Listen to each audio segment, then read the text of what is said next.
Hello and welcome to the Women in Motorsports program F1 Academy race preview for Miami. I'm Joe Samriega. With me, we have Esha Bajwa from Chaos in the Paddock and Emily Sharp joining us back from Long Beach. A big special thank you to our Patreon investors, Colin, Michelle, Mark, Rob, David, and Matthew for investing in the Grid Network each and every month. Link in the video description to be one of our investors. Keep us on the air. And Matthew Owens moved up in the Buy Me a Coffee YouTube super chat. He did a super chat during Grid tonight. So there he is at 3. YouTube can move up with a super chat. Of course, super thanks. And we'll thank you the next time we go on the air.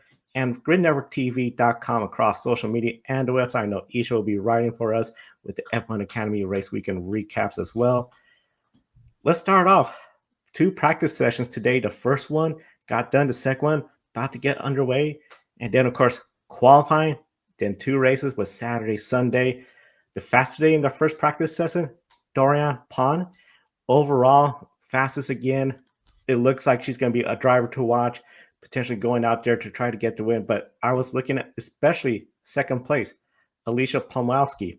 You had third, Maya Weug, Ella Lloyd. Fourth place, those are the 4 race winners so far this season. I think this is starting to shape up to be a pretty exciting race. Emily, was it surprising, especially seeing Pomowski and Lloyd up there with Doriane Pin and Maya Weug? Yeah, certainly. I think both of them are coming off of a great race weekend in Jeddah. It felt a little bit like the inspiration was still with and Ella Lloyd to really put herself in the mix so far in this early first practice session. As you mentioned, Joe, FP2 is about to get started at the time that we're filming this show. But I do think for Alicia Pomosky, she in preparation for our show today, I looked it up. It was kind of surprising, but not really when you look at it. She's currently 4th in the championship. She's really been putting herself where she needs to be, in the mix with Dorian and Woog. She obviously was our first race winner of this F1 Academy season. She really capitalized on a moment by being in that second place throughout the entire race and then ended up taking that race win. Had a great weekend in Jeddah, and she's really, based off of that first FP1 session, we'll have a better idea as the weekend continues, certainly into qualifying, as you mentioned. But again, she's really putting herself in a place so far this season to be in the mix. I think the top 3 are who we all have been expecting to be in the top 3 between Dorian, Maya, and Chloe Chambers. But Palmosky really has been a pleasant surprise for me. I think important to call out that Maya Woog was definitely struggling in that first FP session. She had a lot of lockups.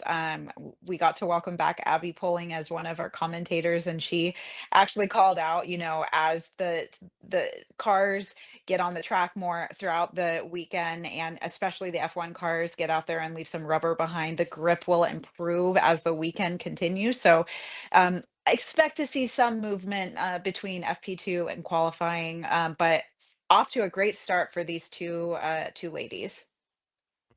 Yeah, I completely agree.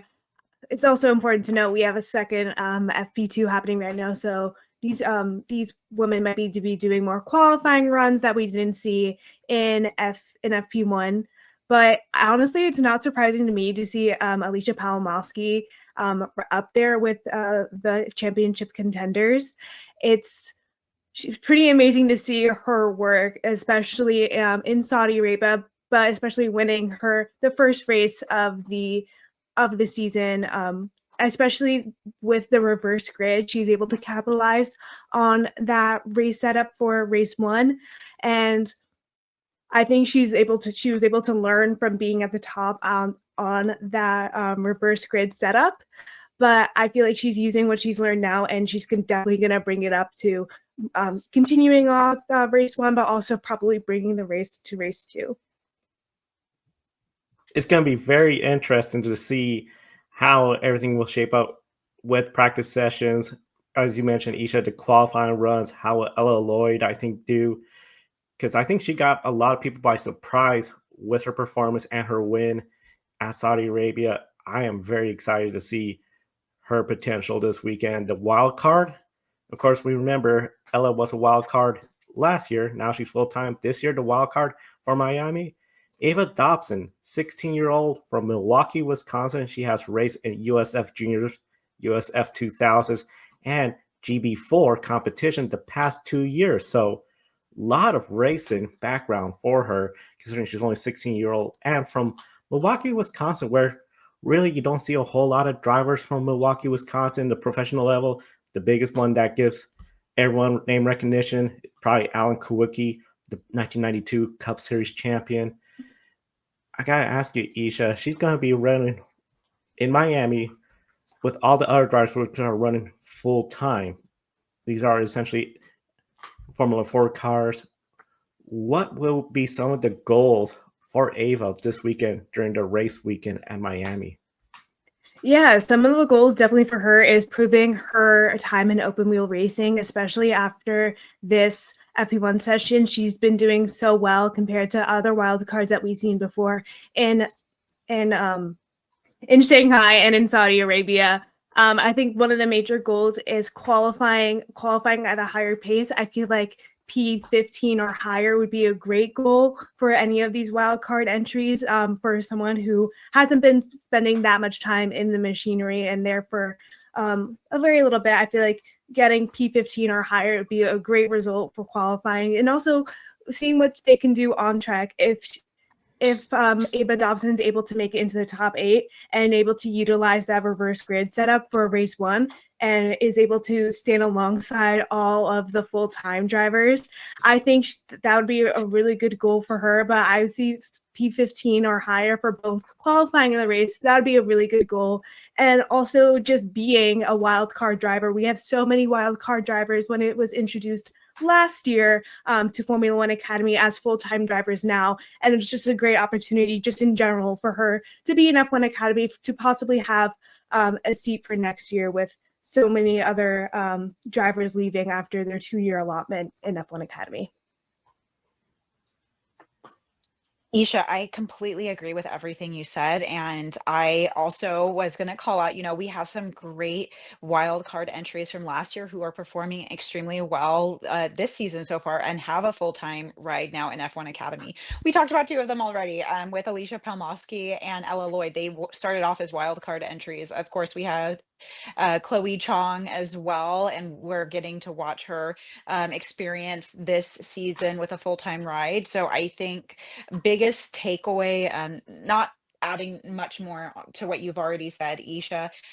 Biggest takeaway is to have a strong performance, and set yourself up for success, to be in consideration for next season, and to come back and have, the entire season to go out there and perform, gain experience, put yourself out there as a name to consider in, these series that these drivers are ultimately working towards. F3, F2. That's ultimately the end goal of why all of these young ladies are driving in F1 Academy. We don't want this to be the last that we see of them in open wheel racing.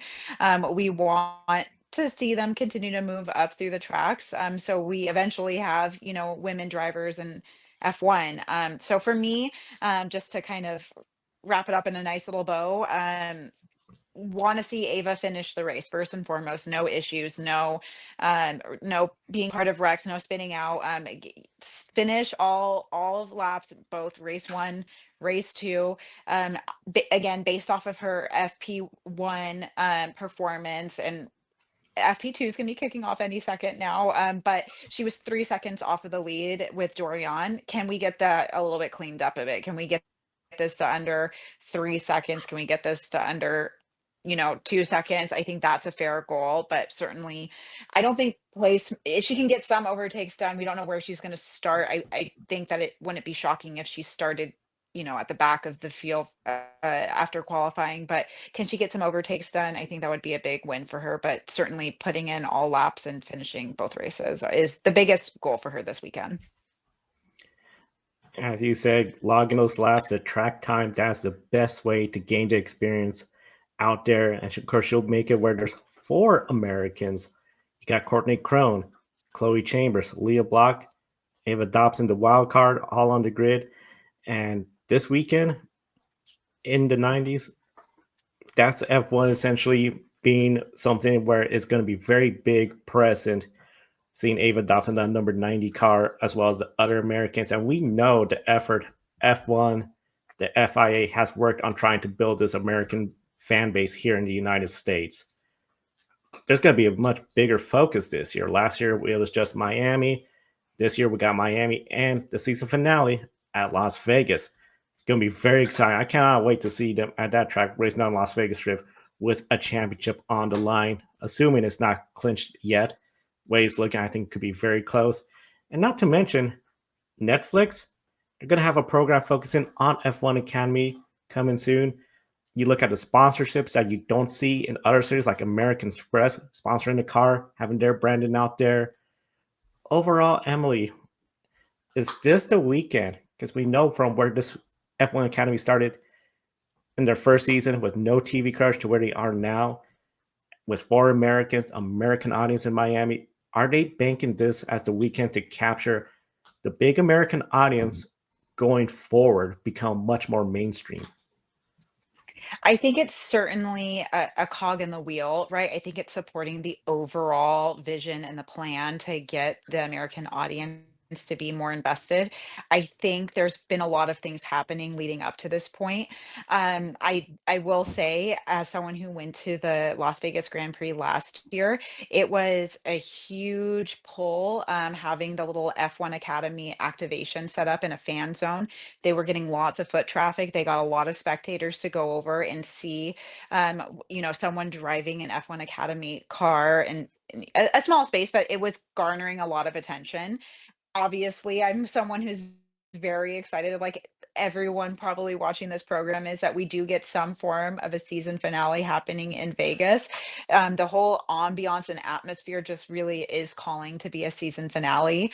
And so exciting that we get to do it with this series that continues to grow. I mean, we went from the first season that we couldn't even get it on a television screen to now it's becoming so much more accessible to be able to watch it. But to go back to your original question, Joe, I think this is really setting the stage for a big tune in from American audiences. Last year, obviously, Chloe Chambers, that was, with Miami, her first time on a podium for the entire season. So she's obviously looking to come back and have another strong performance. So I think a lot of things are making the right push for reaching American audiences here between the new F1 Academy Netflix show. We obviously, a few weeks back, got another, really female focused television show, streaming show with the Mazda F5 or MX5 Cup series, First to Finish, which I really encourage everyone to check out on Amazon. It's really a fantastic series and highlights some other great women performing outside of the more easily accessible racing series like F1 Academy. Um, Drivers like Heather Hadley, who is a big friend of Women in Motorsports North America, is on that show. So I think overall there is been a great transition to highlighting women in motorsport um, in NASCAR, which is arguably the most popular North American racing series. We're getting to follow Catherine Legg and Amber Balkan and Isabella Robusto. So a lot of things are coming together to make this more popular here in America. And I think with all of the American ladies that we have set to race this weekend in Miami, it should make for a great, great reason for Americans to tune in this weekend. Yeah, I completely agree. As we're all Americans here, it's so great to see more of the red, white, and blue and more of American, especially female drivers back on the track.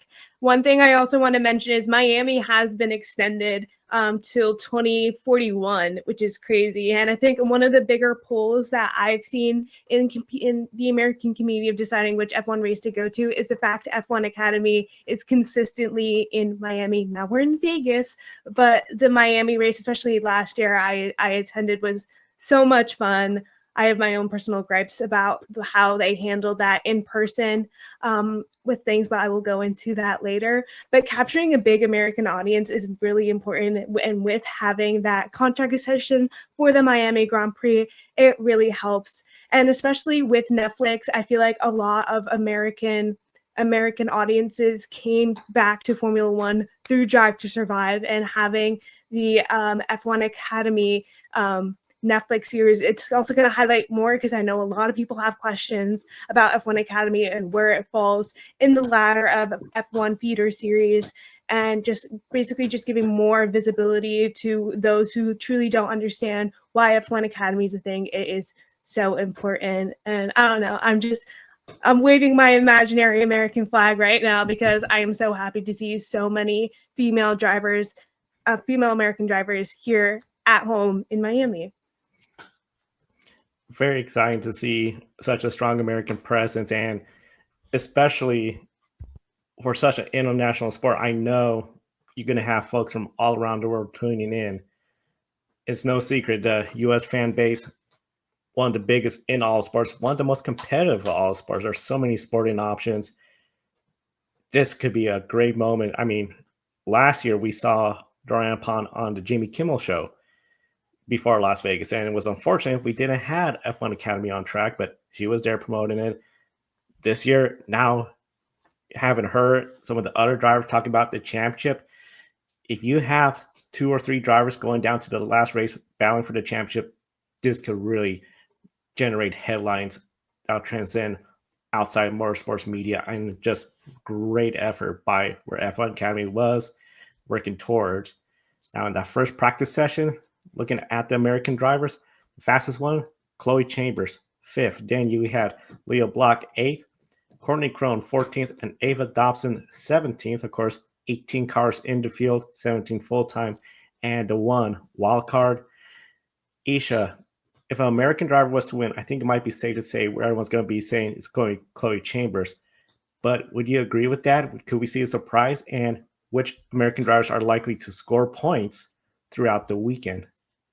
Yeah, I feel like it's pretty safe to assume that Chloe Chambers will win in Miami. It was great seeing her on the podium at home, but seeing the Star Spangled Banner in Miami is going to be something that's truly special. And I feel like Chloe Chambers is going to be the one to bring our great national anthem in Miami.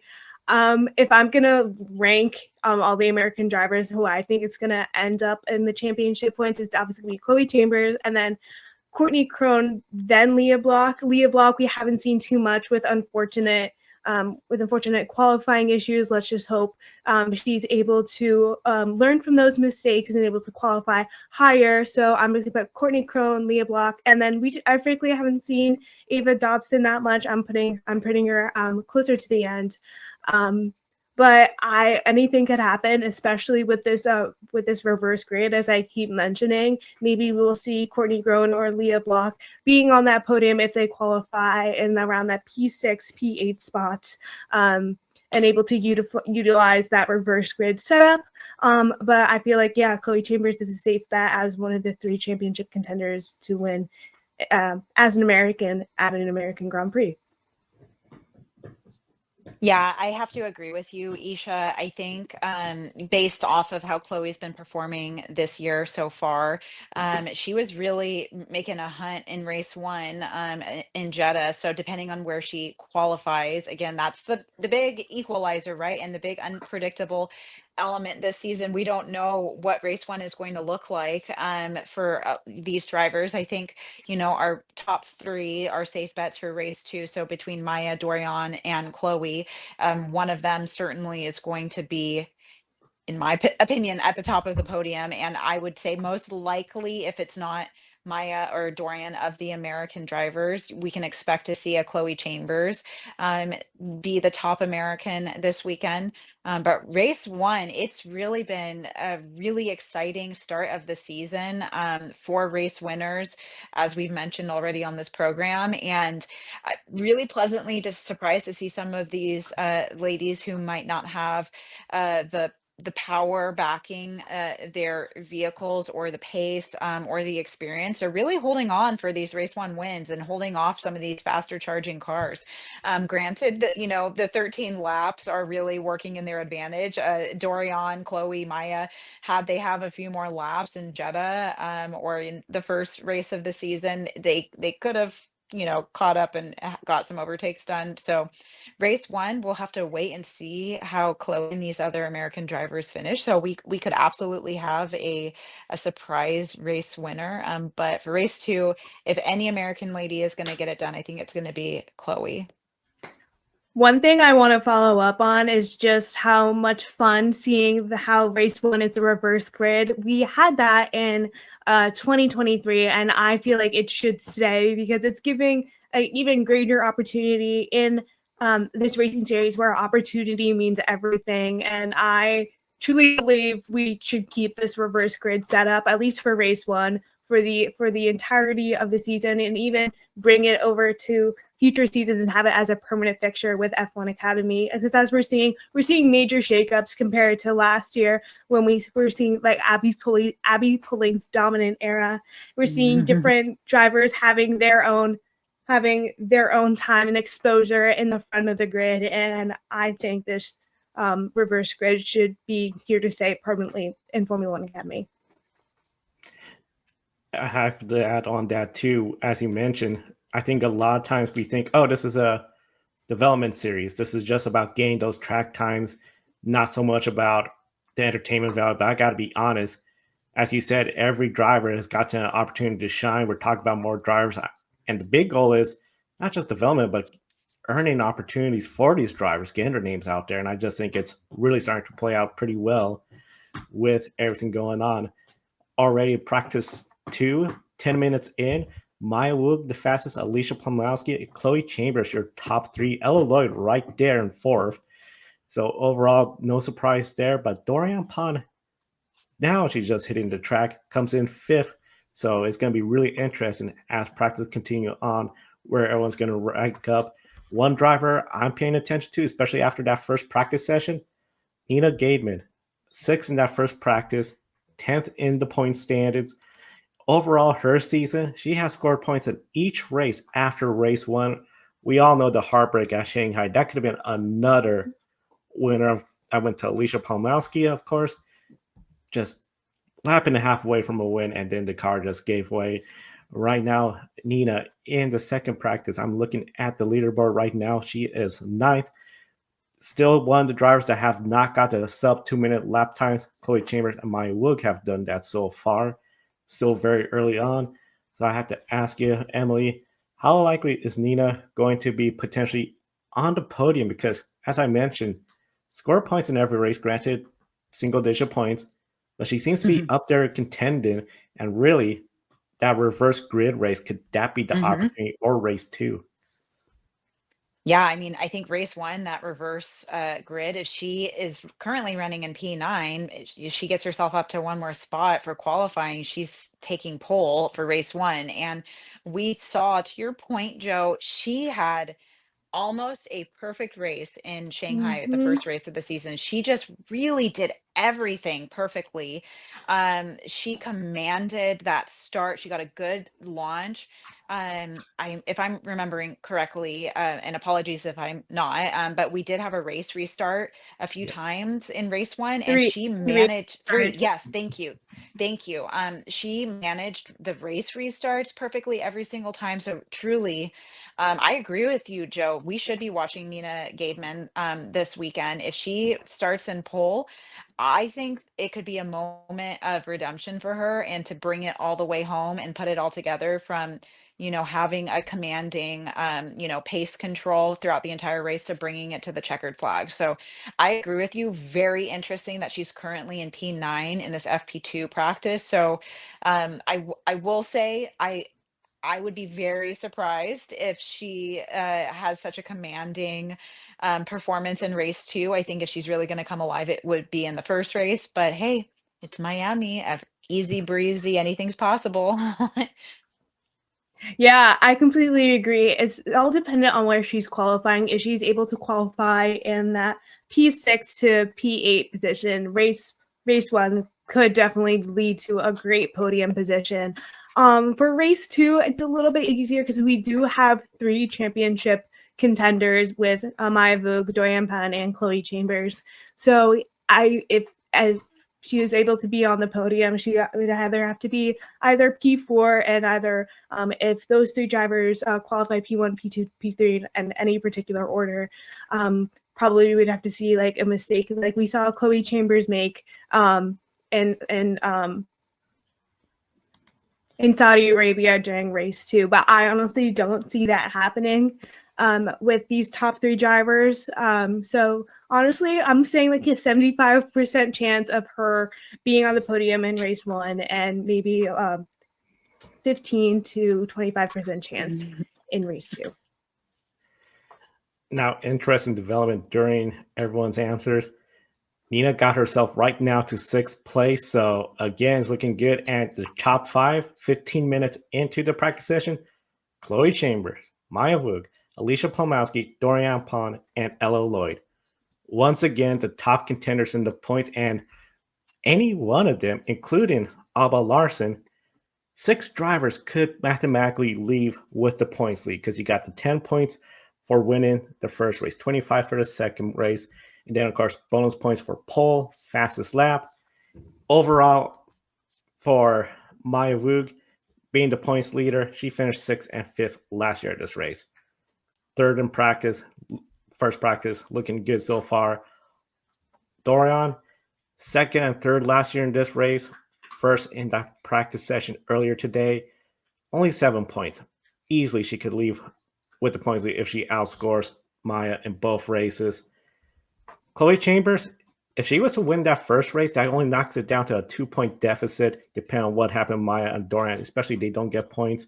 But then when you look at Plomowski, Larson, and Ella Lloyd, they need the top 3 to have bad luck. And for Lloyd especially, she has to win essentially both races, get bonus points, and the top 3 score no points. Big task, but mathematically, 6 drivers could leave Miami with the points lead. This is something I think a lot of folks, we sort of are missing some motorsports series, especially like NASCAR, where there's a playoff system. We miss out on these points battles and who could leave with the points lead. Where's everyone running? Esha, which driver is more likely to leave with the points lead after the Miami race weekend? For me, it's definitely the 3 drivers we all been talking about, Maya Weug, Doriane Pin, and Chloe Chambers. I feel like they are consistently at the front of the grid, especially for race 2, which is for more points. I feel like if they were able to be on the top 3 in whatever order, I feel like those 3 would leave with the points lead. But I am so shocked with Alba Larson's performance this season. She is 16 years old and she was able to vie for the podium in race 2 in Saudi Arabia, making great moves and sticking and keeping up with the person behind her. I feel like it's going to be an even match between Maya Weug, Doriane Pin, and Chloe Chambers. I feel like if any of those, I'm hoping they don't make mistakes, but if they do in qualifying or in the race, it could be a surprise for the rest of the 3 drivers we're talking about in this equation. So maybe you never know what might happen, but my safe bet is the top 3.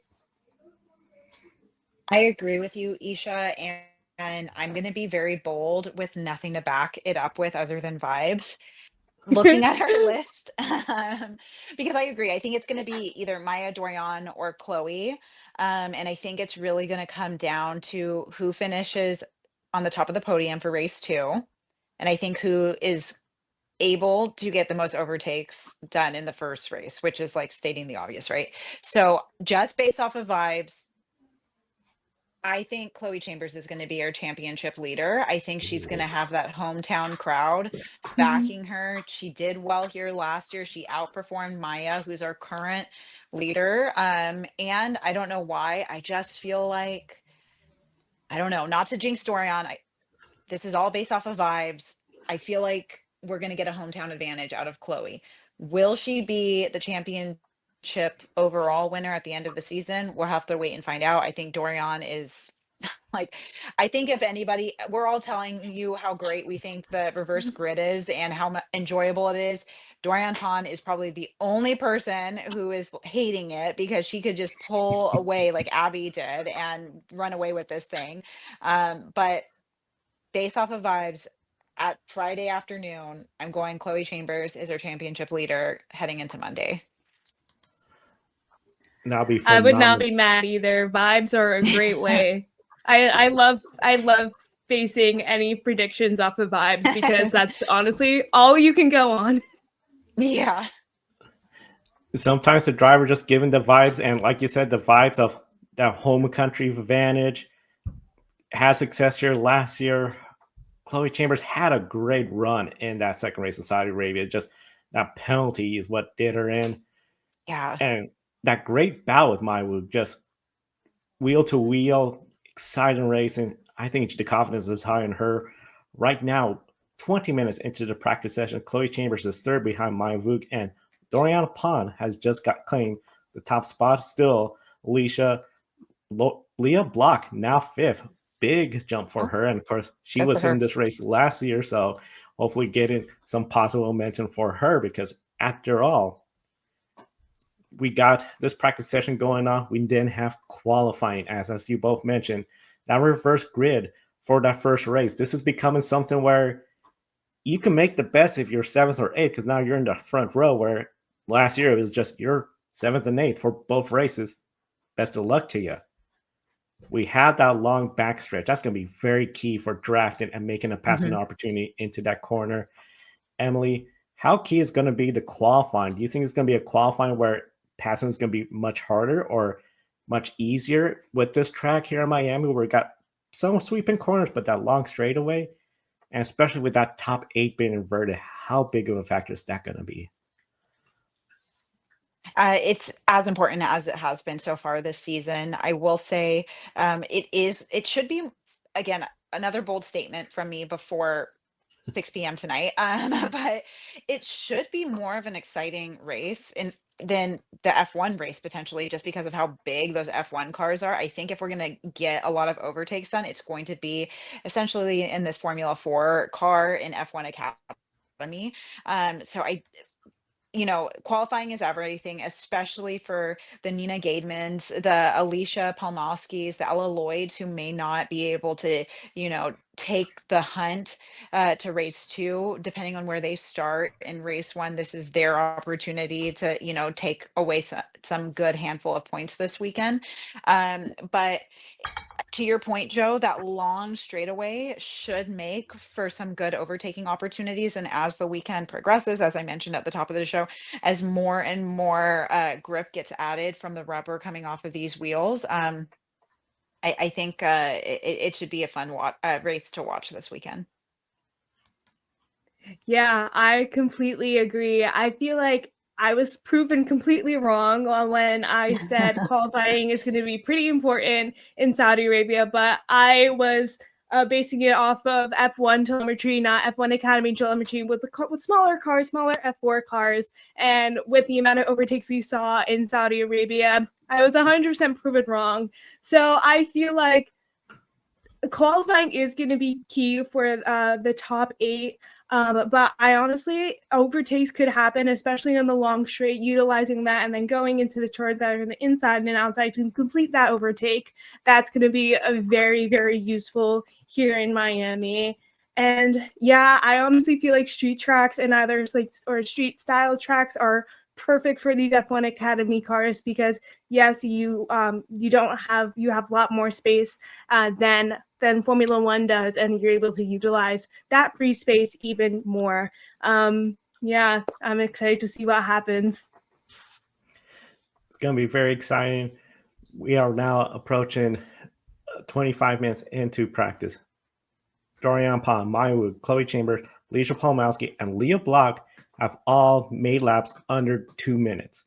1 minute 59 for all of them. Everybody else, starting with Nina Gaidman, 6, Ella Lloyd, Ariel Nobles, Tina Hosman, and Chloe Chung, your top 10 on the 2 minute range.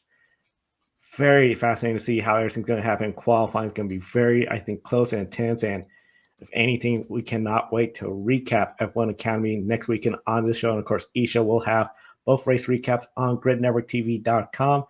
Now, before we conclude, Emily, we also have Indy next practice that was going on earlier today. That has already wrapped up. Hailie Deegan, of course, is in that field. Practice 20th. We got 20 cars. This is her rookie season at a brand new racetrack for her, Barber Motorsports Park, which a lot of people compare it to a European road course because of the turns, the hills, and everything. What are some of the keys to success for Hailie Deegan this weekend at Indy Next? Yeah, Joe. And can I just say, I'm so happy that we get to talk about Indy Next again. I can't believe this is the second race of the season. It feels like it's been years since we've talked about it. And I think, potentially that's a disadvantage for Hailie as well. I've been looking at my phone throughout the show to see, how her practice has been going for her. Obviously, to be blunt, disaster of a practice that she ended it in 20th. She really needs to make some positive strides, and disadvantage, going back to my original point, that it's been so long since she's been in this competitive atmosphere out on a track. Granted, she's working at home, she's on the sim, potentially, taking the car out for some testing, but it's been weeks since St. Pete. And to your point, she's now going into actually one of my favorite tracks of the entire season. She's going into an incredibly difficult 17 turn track at Barber Motorsports. So sh- as you can see, I'm at a loss for words. Really, things that she should be working and looking to do and accomplish this weekend is, she needs to not be starting in P20. I think if she can get herself in closer to the midfield, closer to the top 10, I think if she qualifies anywhere from like P11 to P15, that's a huge victory for her. Um, you never know what you're going to get at Barber. It is, to your point, in a highly difficult track with all of the turns. Um, then mannequins are flying to the ground in the IndyCar race from last year. It is just pure chaos. Should give some good opportunities for overtaking, but it's really going to be difficult for her. This is her first time out at this track. Um, I just it's certainly is going to be fun to watch, as a race overall for the Indy Next series. But now that she is our sole lady in the field, because of course, as we've covered here previously, Sophia Flores is out of this series. Hailie Deegan is going to be who we are covering unless anything changes the rest of the season. We obviously have been following her career for several seasons now, when she was in her stock car, era. Uh, we're going to be watching her quite intensely, and obviously we are all rooting for her to perform well this weekend, and part of the series overall, because she's really committed to open wheel racing with such a significant shift in her career. So I think, hopefully this was a good learning experience for her. After the first practice, she gets some key learnings going into qualifying, and she can get herself anywhere from starting P11 to P15, I think would be a great takeaway. And then obviously finishing the race in any of those spots as well.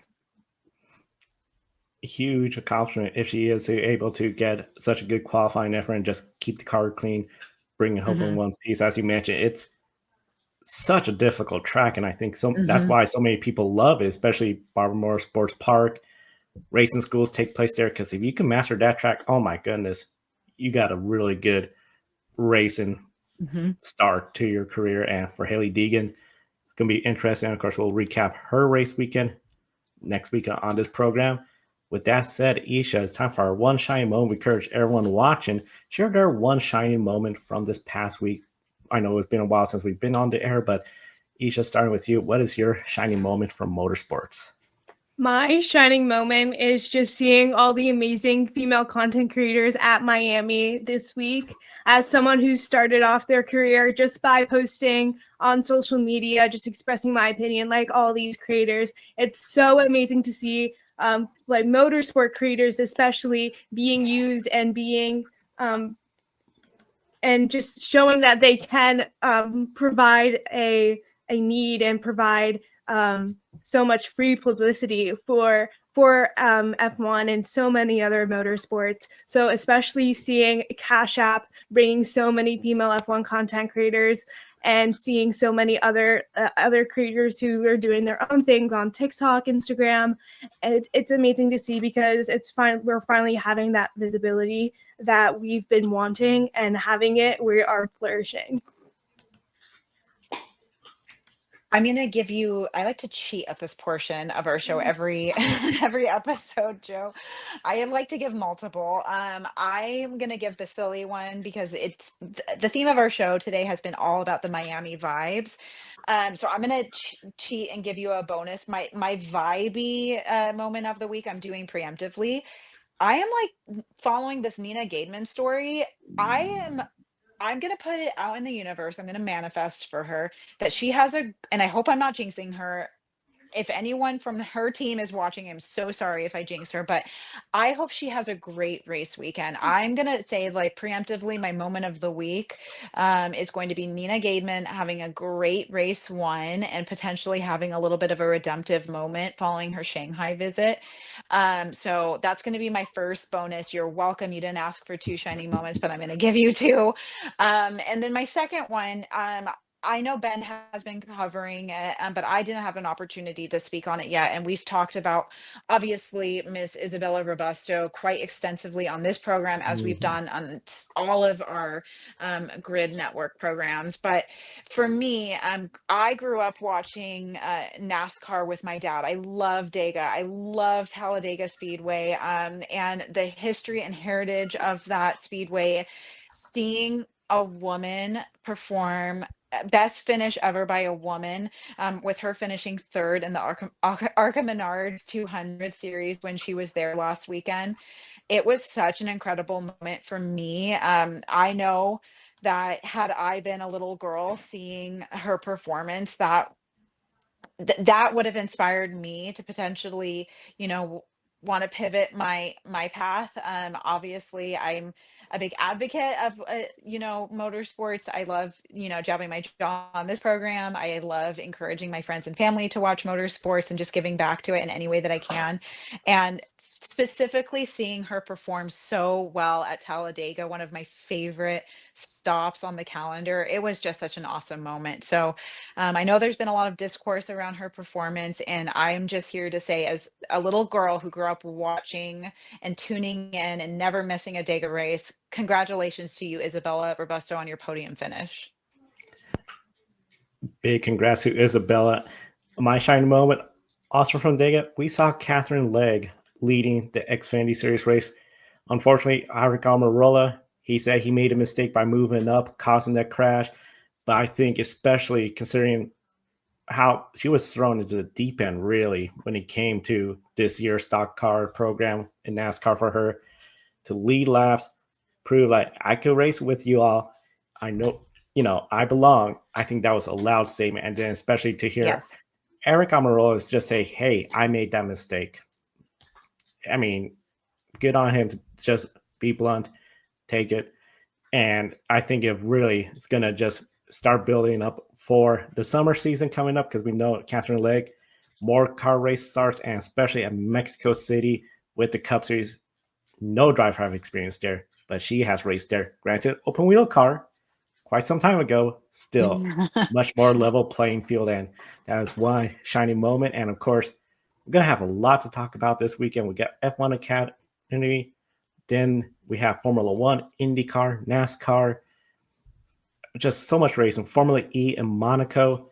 So we're going to have a preview, Grid Live pre-race, then the wrap-up show on Monday.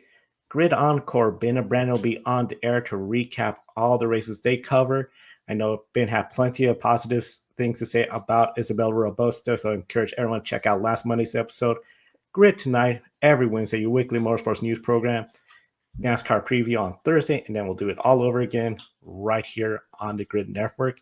And one final update from F1 Academy with 9 minutes remaining in practice.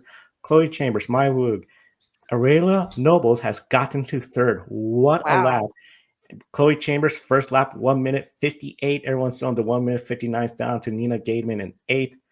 So very much going to be a very fun race in Miami. For Emily and Esha, I'm Joe. Thank you for watching today's program. We'll see you next time and enjoy the races.